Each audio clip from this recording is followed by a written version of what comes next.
ይሄ የጠንቋይ ልጅ ዛሬ በቤተ ክርስቲያኒቷ ውስጥ ጉሮሮ ላይ ቆሜ ተደብድቤ ታስሬ ተገርፌ ሻሸመኔ ላይ ያንን ሁላ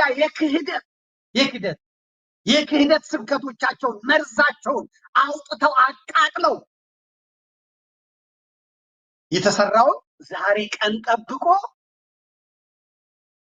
የጴንጤ መንግስት ስለሆነ የብልጽግና ወንጌል መንግስት ስለሆነ ዛሬ በሞቱት ወገኖቻችን እንዲህ ሲል ሰማሁት። እስቲ እንስማው። ቀጥል። ለመጀመሪያ ጊዜ ካሴቱ የተቃጠለው ሻሸመኔ ቅዱስ ሚካኤል ቤተክርስቲያን ነበረ። ታስታውሱ ሰዎች፣ ዘመን ጠበቀ፣ እግዚአብሔር ጊዜ ጠበቀ፣ ሻሸመኔ ለኮሳት። ማንም ሰው አሁን ላይመስለው ይችላል። አንተ ባሪያው እኮ ነኝ። አሁን ያ ሁሉ ተረስቶ ተጠቃን እንዲሆንን እንዴ? አንተ ምን አርገ ነው ባለማህተሞች የታረዱት? አንተ ምን አርገ ነው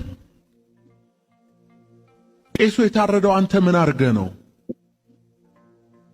ቤተ መቅደሱ የተለኮሰው በሳት? አንተ ምን አርገ ነው? ወይ አንተ ወይ አባቶች ድሮ ምን አርገው ነው?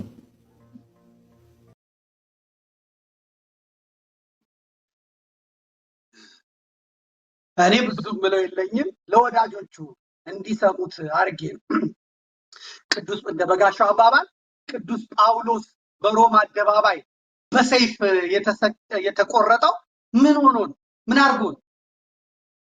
ቅዱስ ጴጥሮስ በሮማ አደባባይ በዝቅዝቅ የተሰቀለው ቅዱስ ጴጥሮስ ምን አርጎ ነው?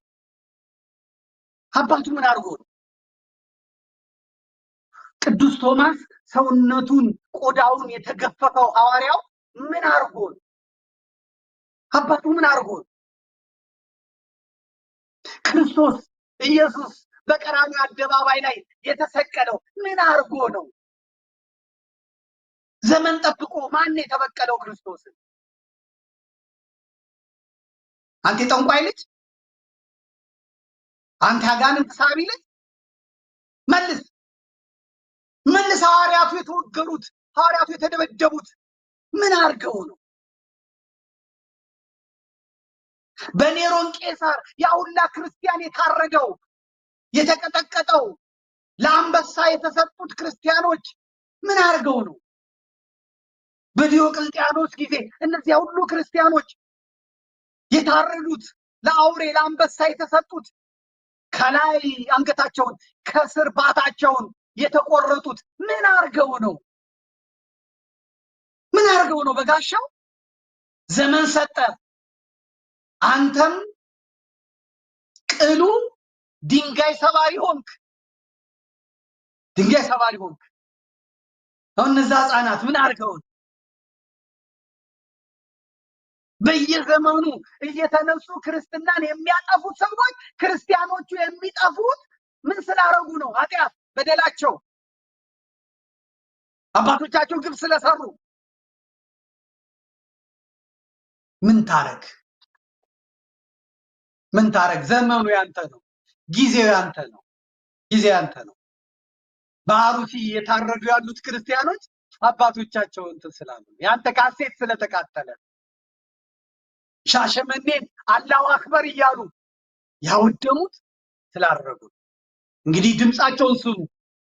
እነዚህ የበጋሻው ካሴት በመቃጠሉ ምክንያት አባቶቻቸው ኃጢአት በመስራታቸው ምክንያት በኦሮሞ የዋሃቢ እስላም የሚታረዱት ክርስቲያኖች፣ ኦርቶዶክሳውያን፣ አማሮች፣ ኦሮሞዎች ያለ ወላጅ የሚቀሩት እንደ በጋሻው አባባል ይሄን ነው። ይሄን አሳይልኝ እስቲ። አሰማው ከመጀመሪያ አድርገው አሰማው። ታምጣ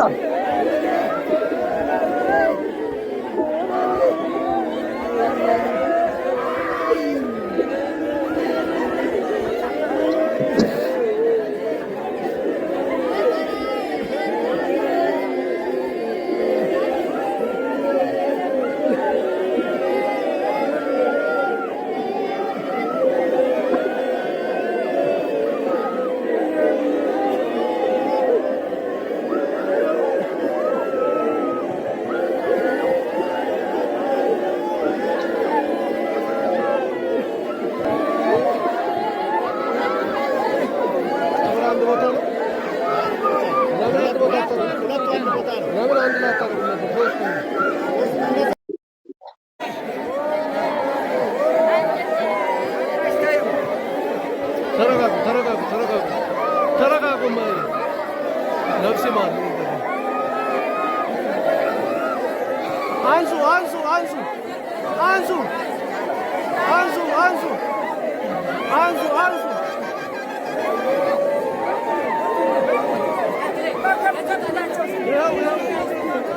بس بس ما انتشر بس بس بس منقد منقد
ድገሙ ይስሙት ይስሙት።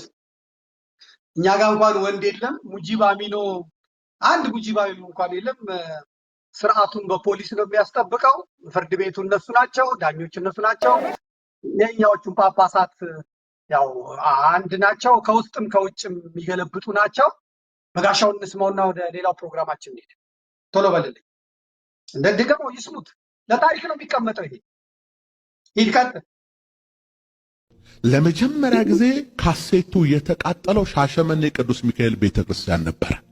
ታስታውሱ ሰዎች፣ ዘመን ጠበቀ፣ እግዚአብሔር ጊዜ ጠበቀ። ሻሸመኔ ለኮሳት። ማንም ሰው አሁን ላይመስለው ይችላል። አንተ ባሪያው እኮ ነኝ። አሁን ያ ሁሉ ተረስቶ ተጠቃን እንዲሆነን እንዴ? አንተ ምን አርገ ነው ባለማህተሞች የታረዱት? አንተ ምን አርገ ነው? ቄሱ የታረደው አንተ ምን አርገ ነው? ቤተ መቅደሱ የተለኮሰው በሳት አንተ ምን አርገ ነው? ወይ አንተ ወይ አባቶች ድሮ ምን አርገው ነው?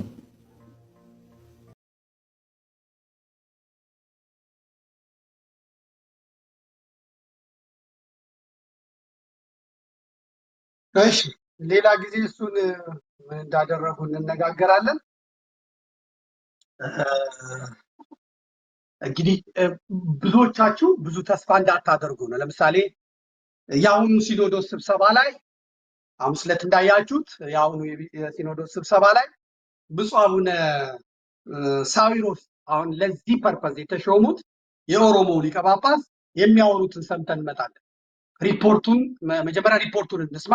ከሪፖርቱ ቀጥሎ ስብሰባው እንግዲህ ከ2016 ጀምሮ ነው። በአሩሲ መገደል እንዴት እንደጀመረ እሱን አይተን እንምጣ። ቶሎ በል ወንድማችን፣ ቶሎ ወደ ሌላው መሸጋገር። ዓመተ ምህረት ብፁዕነታቸው የአካባቢው የሰላም ሁኔታ አሳሳቢ በሆነበት ሁኔታ ለሕይወታቸው ሳይሳሱ በሊሙና ቢልቢል ወረዳ በሲርባ ቅዱስ ገብርኤል ቤተክርስቲያን፣ በቢርሳ ሐመረ ብርሃን ቅዱስ ዑራኤል ቤተክርስቲያን፣ በመራሮ ማህደር ሰላም ቅዱስ ኪዳነ ምሕረት ቤተክርስቲያን በመገኘት የልማት ስራዎችን ጎብኝተው የሥራ መመሪያ ሰጥተዋል።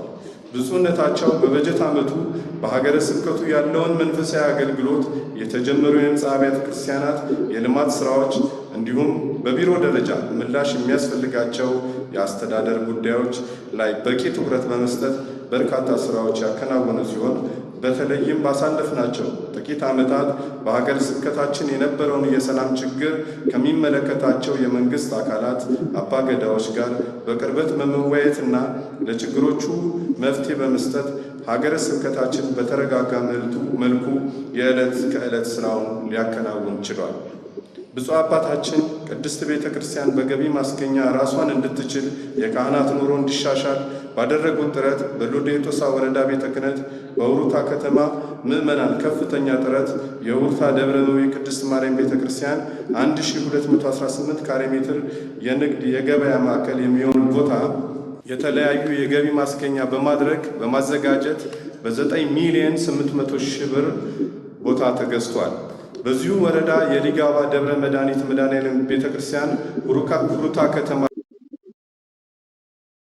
ሪፖርቱ የሁላን የሚሞተውን አያካትትም። ምዕመኑ እየጠፋ ነው፣ ምዕመኑ እየሞተ ነው፣ ምዕመኑ እያለቀ ነው። ነገር ግን ቦታ ነው የሚገዛው፣ ህንፃ ነው የሚገዛው። በ9 ሚሊዮን ብር በ10 ሚሊዮን ብር ምን አይላል። ምዕመኑ ግን እያለቀ። በዚህ ጉዳይም ደግሞ መነጋገር የለም። አሁን የሲኖዶሱ ዋና ጸሐፊ ተደርገው የተሾሙት ብፁዕ አቡነ ሳዊሮስ የሚናገሩትን እንስማ። ያጋጥላምጣው እንደገና በውጭ ሀገርም ይገባናል።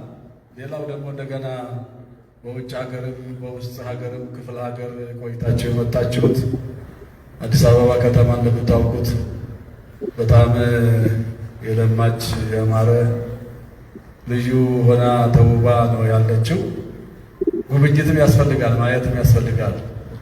የተሰራውን ልዩ የሆነ በአጭር ጊዜ ውስጥ ከተማችን አዲስ አበባ ልዩ ሆና እንደሌላው ሀገር አዲስ አበባ ትመስል ነው። በአሁኑ ሰዓት ለአውሮፓ ወይንም አሜሪካ ከተማ ነው የምትመስለው እና እሱንም የመጎብኘት ጊዜ ሊኖረን ስለሚገባን አጠር አድርገን ጊዜያችንን ብንጠቀምበት እኛም በዚያው በመማር እኛም ግቢያችንን የማስባብ ስራ ጀምረናል። እንደምታዩት ጠቅላይ ቤተ ክህነት መንበረ ፓትርያርክ ጠቅላይ ቤተ ክህነት የማመቻቸት የማስባብ እኛም እየጀመርን ነው ያለነው።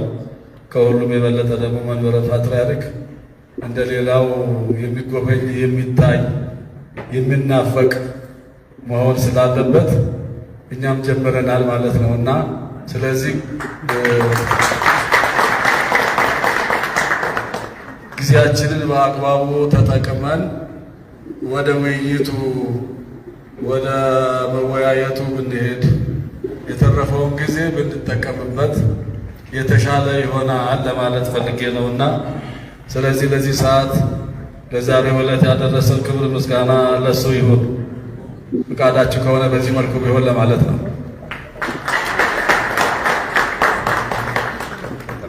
ካረጋችሁ በደንብ ስኮል አታድርጉት። ስለዚህ ከዚህ በመቀጠል ትናንት ይበቃል። እንግዲህ የሁላ ካህን የሁላ አስተዳዳሪ የሁላ መነኩሴ ተሰብስቦ መጥቶ በየሀገረ ስብከቱ በመናፍቃን የሚወሰደው ወደ እስልምና የሚሄደው የሚገደለው የሚዘረፈው የሚታገተው ገንዘብ የሚጠየቀው ኦርቶዶክሳዊው ክፍል ነው። ጫጭቷል፣ ደህይቷል። እነሱ ግን ምንም የጎደለባቸው ነገር ስለሌለ ሌላ ነገሩን መነጋገሩን ትተን አዲስ አበባ እንደ ኒውዮርክ እንደ ለንደን እንደ አውሮፓ እንደ አሜሪካ መስላለችና እንጎብኛት። ይህ ስብሰባውን አጠር እናድርገው። ምንም ነገር እኛም ግቢያችንን በጣም ማሳመር አለብን። መንበረ ፓትርያርኩ የሚጎበኝ የሚናፈቅ መሆን አለበት። እንግዲህ ይሄ ማለት ሰው እየተወገደ ችግኝ እየተተከለ ማለት የመሪያቸውን ስራ ማለት እንዲህ አይነት ቤተክርስቲያንን ለምዕመናኑ ጠበቃ የማይሆኑ እንግዲህ አቡነ ሳዊሮስ በኦሮሚያ ኦርቶዶክሳውያን ሃይማኖታቸውን እየተዉ ነው ብለው ነው ቤተክርስቲያንን ቀኖናዋን ጥሰው ዱርዬ እስላም አምጥተው ጳጳስ ያደረጉት ማለት። ከድርን ታስታውሱታላችሁ። ከድር ሲደንስ ከድርን ታስታውሱታል። እኔ ያጋለጥኩት ማለት ለጅማ እስላም ነው የሾሙት። እስላሙን አምጥተው ከማሊ ከአፍሪካ ሀገር አምጥተውት ይቴጭሱን ይስመላም የሚለው ታስታውሱታላችሁ።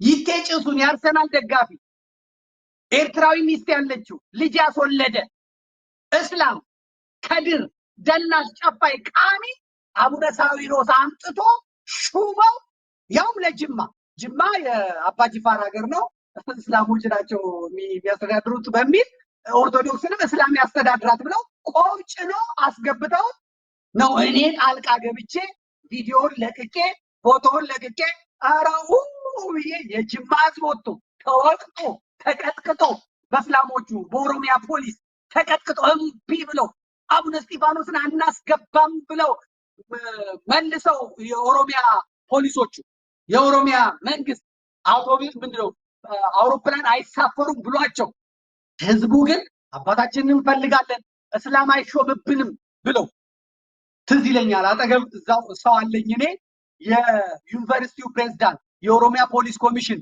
ልክ ምሽት 4 ሰዓት አካባቢ ነው የለቀቁት። ያንን እንደ ጠዋት እሑድ ሊገባ እነሱ ጅማ ዩኒቨርሲቲ ተቀምጠው ማረፊያ ተሰጥቷቸው እኔ የለቀቁት ሩጦ መጥቶ አንተ ይሄ ሰውዬ ነህ እንዴ ያለው። ይሄ ዘመድኩን የለቀቀው አንተ ነህ? እስላም ነህ? ኧረ አይደለም ዝም ብዬ ስቀልድ ነው። የምትደንሰው አንተ ነህ? በጥጡ ጥጡ ይሄ ሰውዬ እንዳይሄድ ቤተክርስቲያን እንዲህ ያዋረዷት። ቤተክርስቲያን እንዲህ የተዋረደችው በወላዶች በእስላሞች እስላም ጳጳስ አድርገው ማለት ነው። እኔ ስናገር ይከፋቸዋል። አባቶችን ይናገራሉ። አንተ ለኛ ገደል ግባ፣ እኔ እናገራለሁ አንተ ጽደቅ፣ እኔ ሲኦል ልግባ። እንዲህ አይነት ጨካኝ ቤተክርስቲያኗን ለማዋረድ ለማኮሰስ ነውር ያለባቸው እየተመረጡ እየተሾሙ ካድሬ እየተሾመ ቅድስና ያላቸው የጸሎት ሰዎች እየተገፉ የእውቀት ሰዎች እየተገፉ አሁን በዚህ በኩል የመጀመሪያውን አምጣው ይሄ በዚህ በኩል ከዚህ ከጃንጥራር አጠገብ ሱፍ ካደረገው ፊት ያለው መነኩሴ የአቡነ ሳይሮስን በትረ ሙሴ የሚይዝ ሰው ነው። የጃጂ ሰው ነው። ይሄ አሁን ታብታብ የሚል አሁን በኦሮሚያ በሸገር ሲቲ ውስጥ ስልጣን ቦታ የተሰጠው ቲክቶክ ተጠቃሚ ነው። ግን ኦሮሚያ ስለተወለደ ኦሮሚያ የሚመስል ትግሬ ድብን ያለ ትግሬ አባቶቹ ትግሬ ከዚያ በነውር የተባረረ ቅሌታ ግን ኦሮሞንን በሚል ኦሮምኛ ስለሚናገሩ በኦሮሞ ስም ለስርዓቱ በማጎብደድ ምንም አይነት ቅሽሽ ስለማይላቸው እንደዛ በመሆን ይመጡ። አባጣን ታውቁታላችሁ። 3 ሽጉጥ ነው ያለኝ 3 ሽጉጥ ይሉኛል እንደ እኔ 2 ሽጉጥ ነው ያለኝ 2 ሽጉጥ ነው ያለኝ እኔ የ40 ሚሊዮን መኪና ይነዳ ከየት አመጣው ቢጠይቀው የለም። አደባባይ ወጥቶ የሚናገር ኦሮሞ ስለሆነ ማለት እግዚአብሔር ይፈርዳል። ደግሞ ከቤቱ ቢጀምረው ምናለን ምዕመናን የሚቀምሱትን ጽዋ እግዚአብሔር ጅራፉ ከአሜሪካ መጥተው ተመልከቱ። እንግዲህ አሁን ከአሜሪካ የመጡትን እንመልከታቸው። ከአሜሪካ መጥተው ኢንተርቪው ይሰጣል። አንድ ስለ ቤተክርስቲያን አንድ ስለ ምዕመናን ደንታ የላቸው። ዶላር አበል የሚሰበስቡ ነው። ለቁስ ለምድራዊ ነገር ከዚህ ቦታ ስንት ድሃ ከዚህ ቦታ ስንት ደም ስንት ነውር እንደተሰራ የማያውቁትን ካድሬዎቹ መስራት ያልቻሉትን ስራ የሚሰሩ ቪዲዮውን አምጣው። የአሜሪካውን ቪዲዮ አምጣው። እንግዲህ ኦሮሞዎቹ አሁን ከፊት ያስከተሉ ነው። ከኋላ ያሉትን እንመለከታለን። አሁን ቅድም የላኩልህን አምጣ ቴክኒሻን የላኩልህን አሳይና እንሂድ። እንስማ። አቡነ ፋኑኤል ይባላሉ። የኢትዮጵያ ኦርቶዶክስ ተዋሕዶ ቤተክርስቲያን የዋሽንግተን ዲሲ ሀገረ ስብከት ሊቀ ጳጳስ ናቸው እና እሳቸው እንግዲህ አዲስ አበባ ከመጡ በኋላ የተደመሙበትን ነው የሚያወሩት። እንስማቸው። አዲስ አበባ እንደሚያምሩ እንዴት እንደሚያምሩ የኔ አባት ወዛቸው ራሱ ሳልመናሳ ነው የሚበሉት። ሳልመናሳ ነው የሚገቡት። ኢቢኤስ በደንብ ሰርቶላቸዋል እንዴት ሰርተው እንደሚበሉ ምናምን። አያርሱም፣ አይዘሩም፣ አይቆፍሩም እውነት እና በቃ በጣም ደስተኛ ናቸው። ከዛ መጡ። ከዛ አዲስ አበባ መጡ። ይናገራል። እስቲ እንያቸው፣ እንስማቸው። አዲስ አበባ እንደ ስሟ አዲስ እየሆነች ነው የተመለከትነው።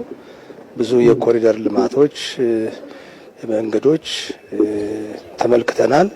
ለልማት ተነሺዎችንም መተን ተመልክተናል። ገላንጉራ የሚባል ቦታ ላይ ከተማሪዎችም ጋር ተገናኝተናል። እንግዲህ ይኖሩበት ከነበረው ህይወት በእጥፉ የተሻለ ቦታና ንጹህ አየር የሚያገኙበት ቦታ በተለይ ለተማሪዎቹ እውቀትን እንደው በስፋትና በነጻነት የሚሸምቱበት ቦታ እንደሆነ ተመልክተናል። አኗኗራቸው እጅግ በጣም ደስ የሚል ነው እና ይሄ በጣም የሚመሰገን ከተማው መስተዳድር የሰራው ስራ በእጅጉ የሚደነቅ ነው። እንግዲህ ይህንን ሀሳብ ያመነጩም በስራ ላይ ያውሉትን ሁሉ በእጅጉ አድርጌ ያመሰግናለሁ። ጠቅላይ ሚኒስትራችን ዶክተር ቀጥል። ኦኬ ቶቶ እኚህ ደግሞ ጠቅላይ ሚኒስትሩ ማለት ሌሎችም እንደዚሁ ይናገራሉ፣ ያመሰግናሉ። አንዳቸውም ደፍረው ግን ቤተክርስቲያኒቷ ምዕመናኖቿ እባካችሁ ልማቱ ጥሩ ነው አልሙት፣ እሱ ጥሩ ነው አልሙት፣ እባካችሁ አትግደሉን፣ እባካችሁ አንሙት፣ እንደ ዜጋ እንቆጠር ግን አይ